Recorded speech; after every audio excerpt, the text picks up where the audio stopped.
Today we're in section 3.3, solving equations with what? What's that word? With what? Variables on both sides, okay? So in the last lesson, we learned how to combine like terms. Remember that? Combine like terms on one side of the equation. Well, now I have like terms, but they're on separate sides of the equation. So here's a tip to solving these, okay? Now with equations, there are a couple different ways that you can solve this. However, I'm going to teach you the strategy to use that I also teach for inequalities, and it makes inequalities much easier to solve. So I just teach the same way across the board, and it makes it much easier when it comes time to take the test. And so all that to say, here's how we do it. We look at our terms with the variables first, okay? Before we even look at the numbers, I want to first just look at these terms. I have 7n and 10n. Which one of these terms has the lower value of the two? 7n. Everybody agree that 7n is the lower value, right? So I'm going to move that term to the other side because my goal is still the same, that I have to solve for the variable.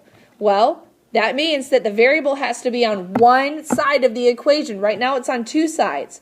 I have to move one of them. I'm going to move the smaller of the two. So that means, since it's positive 7n, I subtract 7n from both sides, and I rewrite my equation. If my 7n cancels, what's left on the left side of the equation? Negative 5. Now what's 10n minus 7n? 3n plus 13. Here's why I moved the smaller one. Because I want to have a positive coefficient. Everybody remember what a coefficient is? It's the number in front of the variable. I want it to be positive. It doesn't make as much of a difference with equations, but it does make a difference with inequalities, and you'll see that in a few days. Okay, just trust me. All right, so now I have a regular two-step equation. So when I'm solving a two-step equation like this, what is my next move? What do I do next? Jared? Subtract 13 from both sides. You're exactly right. Subtract 13 from both sides, and now I have negative 18 equals 3n. Hayden, what's my last move? What do I do?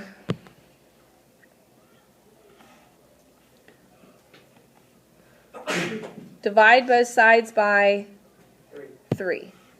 N equals negative 6. All right, I want you to try the second one. Okay, so walking around, I see that some of you subtracted 4b from both sides. But remember, if you subtract 4b and move it to the other side, that gives you a negative coefficient, which we want to avoid. You can still get to the answer, but it will make you vulnerable to making a mistake when we start solving inequalities. So I'm gonna go over it again. Our strategy is to look at our terms that have variables. Which one is smaller? No. Negative 8. That is much less than 4. Negative 8 is much lower. So I need to move negative 8b. How do I do that? I do the opposite. Okay, now I have 12 equals 12b minus 24. What do I do next? Add 24 to 12. Add 24 to both sides. I need to move what's not connected to the variable. 36 equals 12b. Divide both sides by 12. And b equals 3. All right, how many got that right? Okay, good.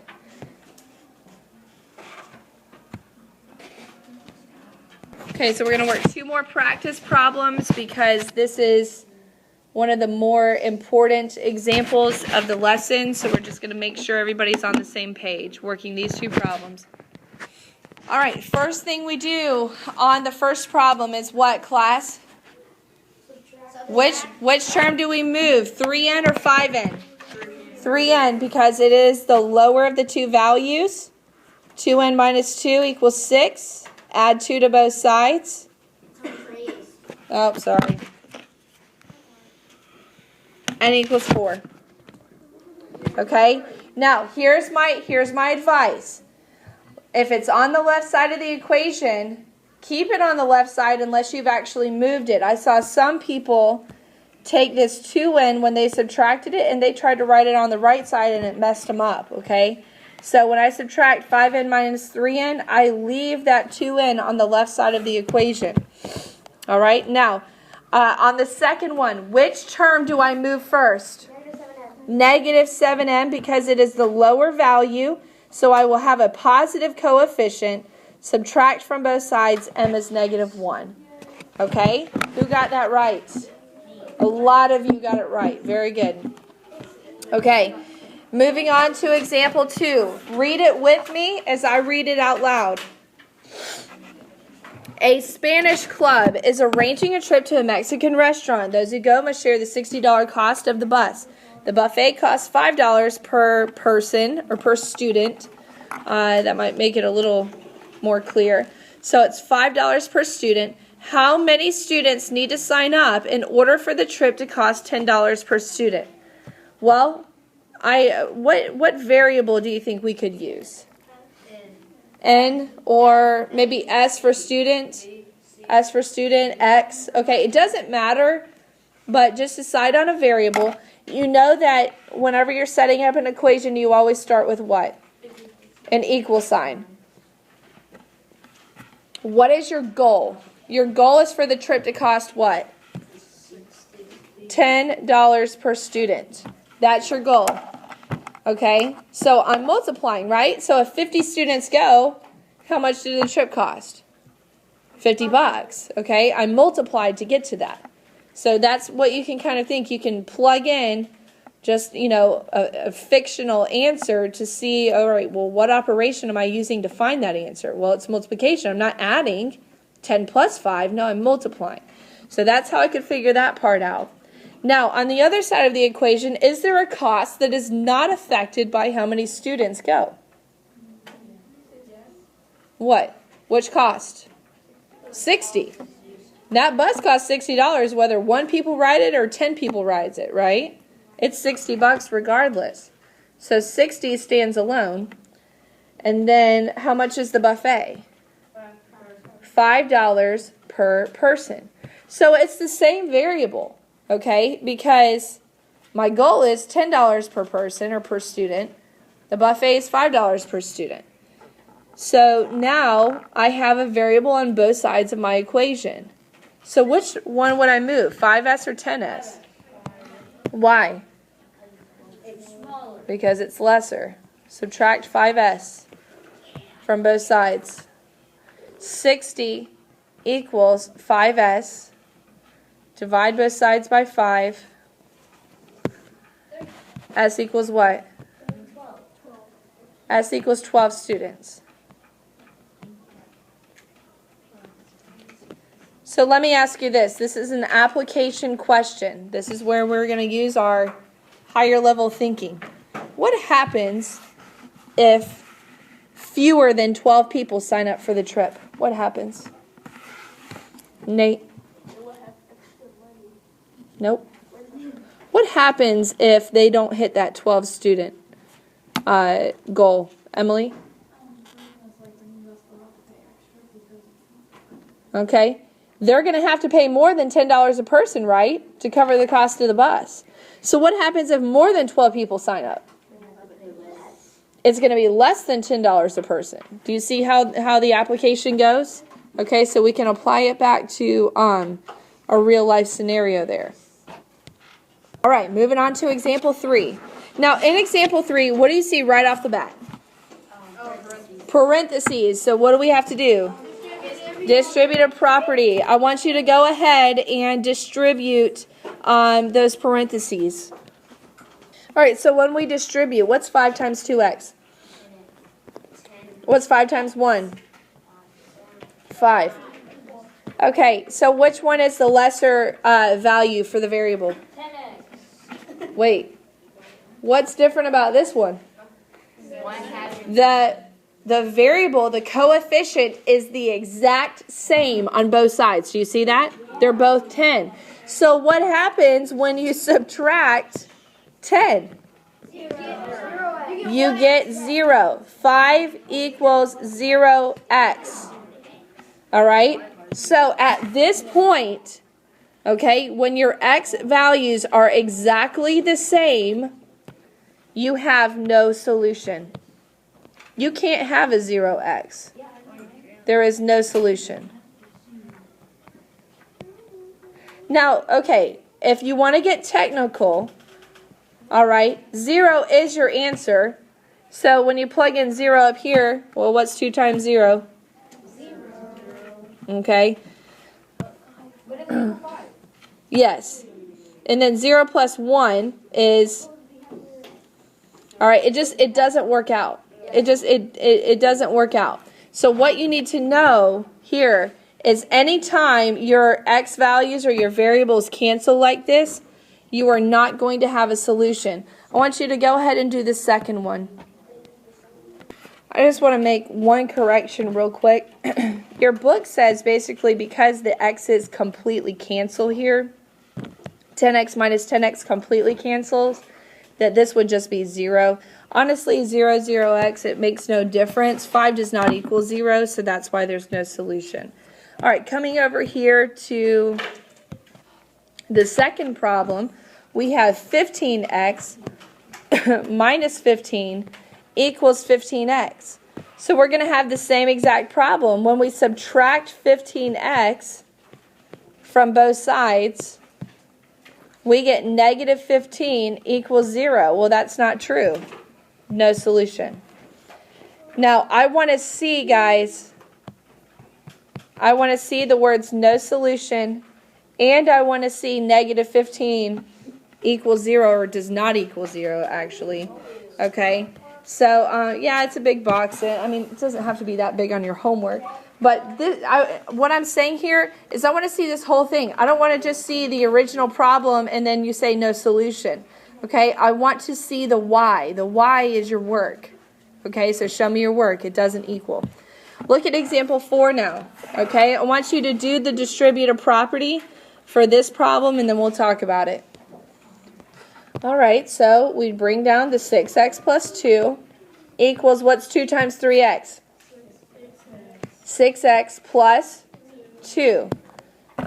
What do you see that's different about this equation? It's literally the exact same expression on both sides of the equation. So I want to test some solutions with you for a minute, okay? Let's test some solutions.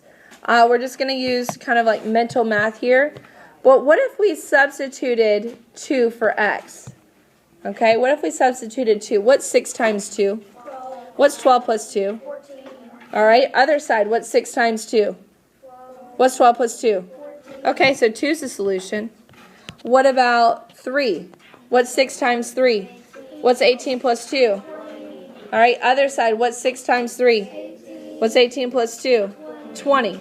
All right, let's do one more number. Give me a number. 5. 7. All right, I heard 5. I heard 5. 6 times 5 is 30. What's 30 plus 2? 32. Other side, 6 times 5? 30. Plus what? 32. So that equal, or 32, which equals 32. So here's what I'm getting at. It does not matter if both sides of the equation are the exact same expression. It does not matter what value you plug in. All numbers are going to be a solution. All numbers will be a solution when there are equal expressions on both sides of the equation. Okay? Now, how does this differ from example 3?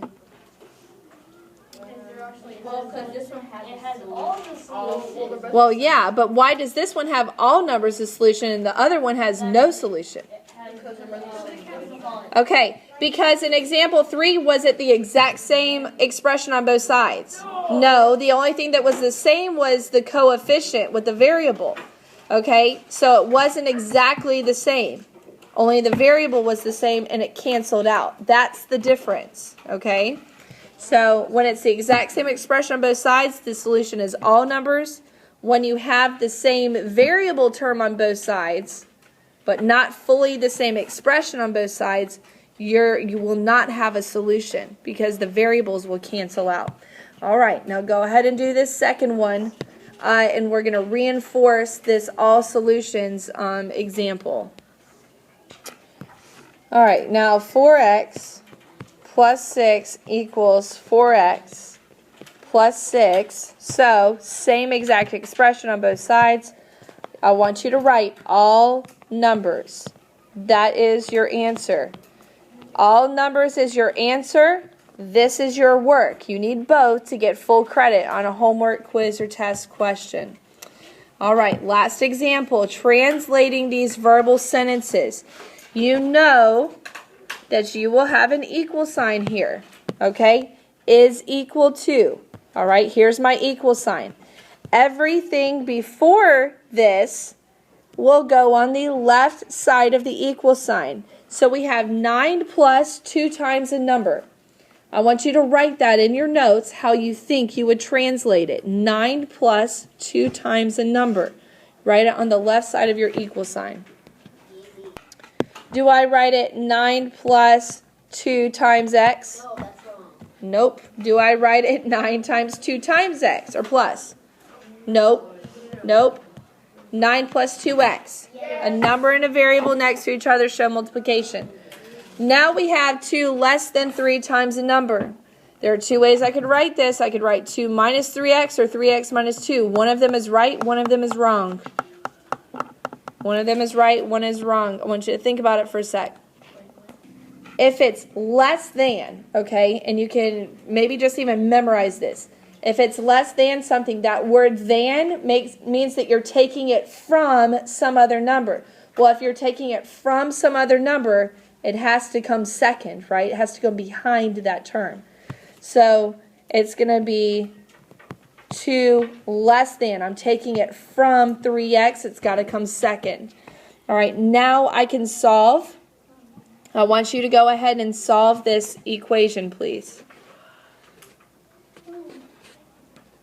So which term do you move first?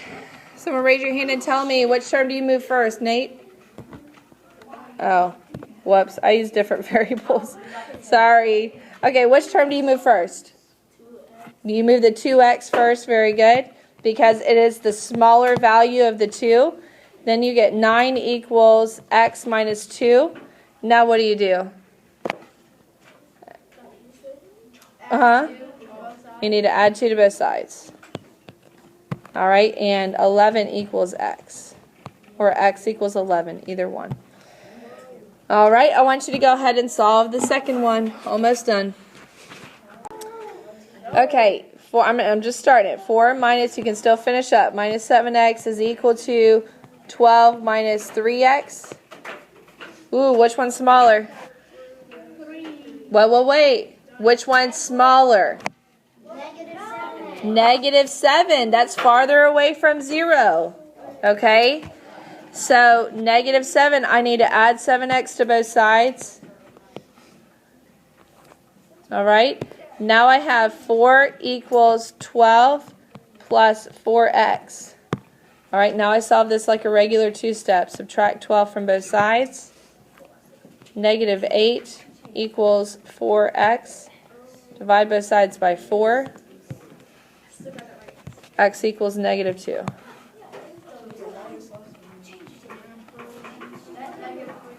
Okay, if you understand that, that's everything you need to know for 3.3.